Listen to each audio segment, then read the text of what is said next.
one, even in the open. Righty-ho. Well, the clocks are beginning to tick. The games have started and the first moves are now on the board. A lot of eyes, of course, on Sindarov Giri, but I think I agree with Tanya here. I feel like Prague Caruana could bring us the fireworks in this round. I'm looking forward to seeing how that plays out, as well as Muzichuk Asalbaeva as well. So I'll leave it over to you guys to decide where we're going to start. David, Tanya, let's go. Do it. Let's get into round 7, and Tanya, this game starts as a Queen's Gambit declined, and Giri has a bunch of moves he could have chosen from, but he chooses the Rogozin, and that's the bishop landing on b4. A lot of theory here. He's played it before, Anish, and this is maybe the most topical line at the highest level, and we'll find out a lot now over the next few moves. Sindarov, if he takes this knight, we could see some quieter lines where he hedges his bets. There we go. Still mainline stuff, Tanya, but solid from Sindarov. That shows that maybe he's not going to push too hard in this game. Completely agree, and there are some ways in which White can proceed, bringing the queen out as well to defend that knight on c3, which leads to such equal positions in the middle game. Instead, Sindarov, after that trade, opens up his own bishop. I think being solid for Sindarov at this point, with the rest day coming up tomorrow, David, does make the most sense. He mentioned in his interview yesterday that given his tournament situation, he fully realizes that being solid is what is demanded of him. I mean, let's remind everyone, 5.5 out of 6 never been seen before at the candidates. In fact, at the halfway mark in the candidates, with the way it exists, the format that is there right now, the highest score we've seen so far has been by Jan Nepomniachtchi in Madrid in 22, where it was 5.5 out of 7. And here's a guy who's already reached that point with a round to spare. There's just no need to go into any crazy variations, any crazy lines where if maybe you can show it, if the bishop would have retreated, black can even push the g-pawn forward, bring the knight to the center of the game, and things would have gotten incredibly wide. Yeah, I'll do just that, Tanya. So we see most likely pawn's pieces start to leave the board. Here we go. The center is disappearing now, but if we just jump back a few moments ago to this position, there is a bit of a crossroads here. Often can give a check with the white queen, that's another line, but the white bishop dropping back, as you mentioned. This comes with some risk. Black can start pushing things forward, start jumping with the knight, the h-pawn often starts mobilizing, and this gets a bit fiery. So very interesting bit of information here that we see Sindarov finally happy to take his foot off the gas pedal a little bit. And okay, I do slightly fear that there are some famous drawing lines in the system. Tanya, I'm not sure we'll see it, but okay, knight to e4 now. We'll figure out what Sindarov's doing next. If he takes with the pawn, gives himself an isolated queen's pawn. He wants to keep some tension. If he takes back in the near future with a knight, symmetrical pawn structure, my bet is that this might be a bit more peaceful than some of the previous rounds. But I do like this approach by Sindarov, I think it's super professional, David. It's the kind of opening where you early on start to get the feel that you're playing for 2 results here, even if you capture with the knight. Going into that symmetrical position that you're talking about, simply compare all of White's pieces to Black's army that is yet to develop finish.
d5.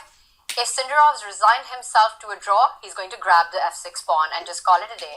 And he does it, David. Just a few more moves before a handshake.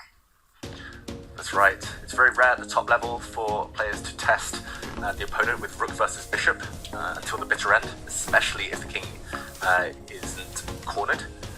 The king doesn't need to go to the corner, but if it does, it's not that far away from h8. We talked about a dark squared corner being the safest home. First, the bishop is hit, but Tanya, as long as he doesn't blunder his bishop now, I think there's several safe squares. b1, b3, c4. It should be the draw soon. Yeah, just not d5, walking into a rook f5 check. I'm expecting a small Anish Giri smile before the handshakes as well. If we're lucky, we might get to see that. And we see the rook coming back, and now maybe you start attacking that rook with your bishop, as Anish instead reaches out for the g4 pawn, so no bishop d5, but bishop d1 instead.